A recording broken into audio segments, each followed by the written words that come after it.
नमस्कार जय जगन्नाथ।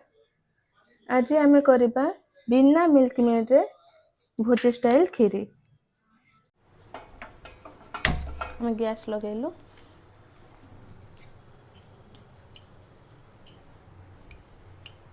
अल्प गरम हवा परे 2 छोट चामच घी दबा।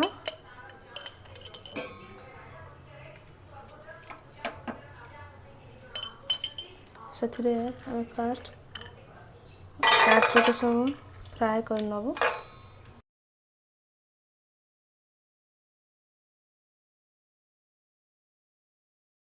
घीर काजू टिके फ्राए कले कलर सुंदर आसवा सहित भल देखा जाए।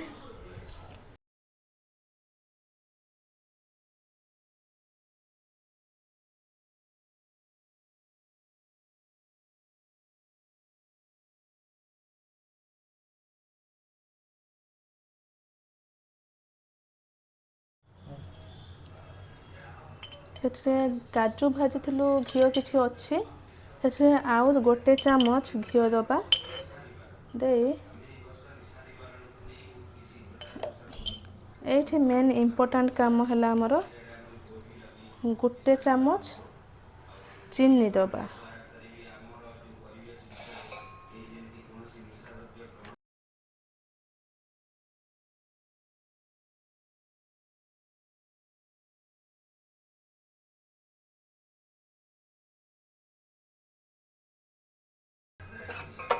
चीनी रो टिके कलर चेंज हो सारा पर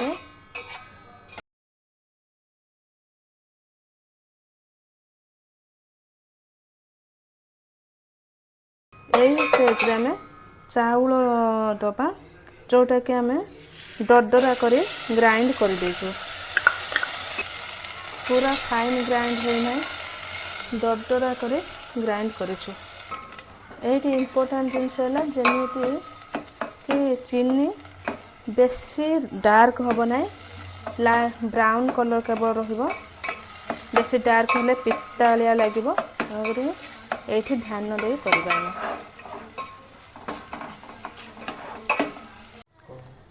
आमे यही स्टेज पर्यंत आमे भाजबू एमती ब्राउन कलर चाउल हो जिवो। एमती ब्राउन कलर चाउल हो जाए पर्यंत आमे भाजबू। तापरे आमे 1 लिटर क्षीर सेठरे ऐड करिवो।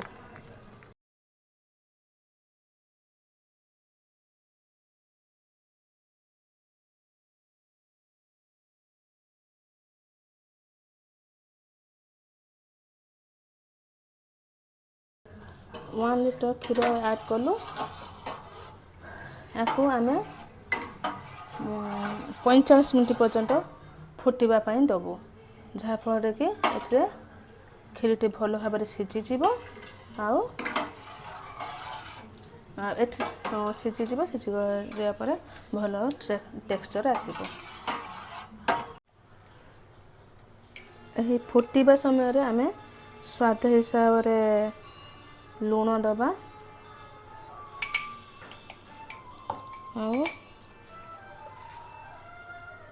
आपण मिठा हिसाब रे आपण चीनी दे पारिबे।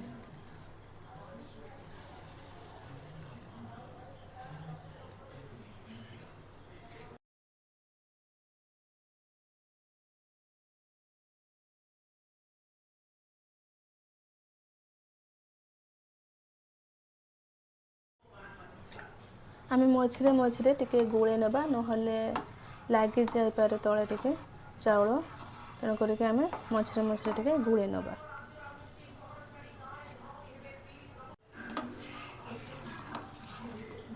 देखो आम पूरा खीरी खाई गला। चिपिले पूरा चिपी हो जाए मिसी जाऊे। खीरी खाई जस्ट 1 मिनट लगे। यही समय आम काजू से ऐड करवा।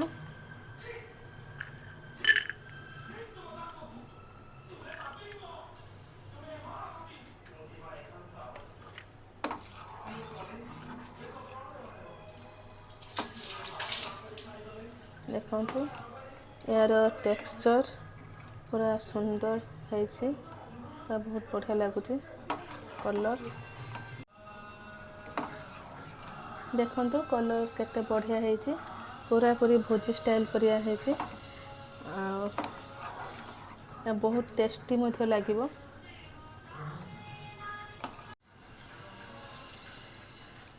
एबे बाउल बाहर करी आमे रखिबो।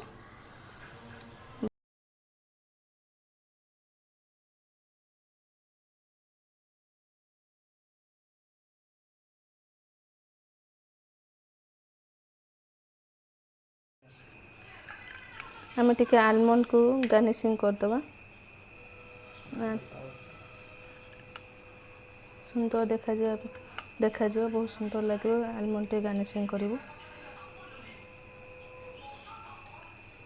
एबे हमरो प्रस्तुत हो जाए बिना मिल्क मेड रे भोजी स्टाइल खीरी।